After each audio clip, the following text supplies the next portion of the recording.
ক্ষমতাচ্যুত সাবেক প্রধানমন্ত্রী শেখ হাসিনাকে ফেরত চেয়ে বাংলাদেশের দেয়া চিঠি পরীক্ষা করে দেখেছে ভারত। তাদের পররাষ্ট্র মন্ত্রণালয়ের মুখপাত্র একথা জানিয়েছেন।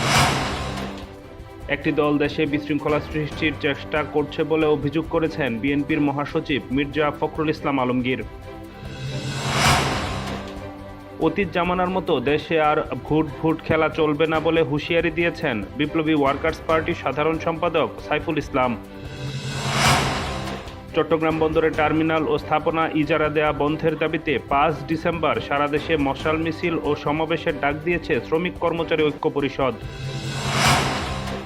দুদকের আবেদনের পর সাবেক ডিবি প্রধান হারুনুর রশিদের আয়কর নথি জব্দের নির্দেশ দিয়েছে ঢাকার মহানগর দায়রা জজ আদালত।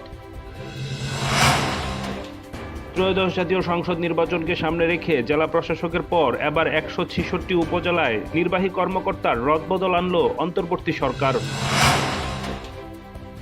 এবার ঠাকুরগাঁওয়ে আদালত প্রাঙ্গণে কয়েকজন বাউল ও ভক্ত অনুরাগীর উপর হামলার ঘটনা ঘটেছে। এতে অন্তত 4 জন আহত হয়।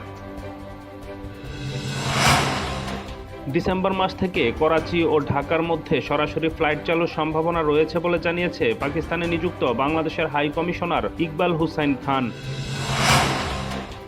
হংকংয়ের একটি আবাসিক এলাকায় ভয়াবহ অগ্নিকাণ্ডে অন্তত 13 জনের মৃত্যু হয়েছে বলে জানিয়েছে দেশটির সরকারি গণমাধ্যম।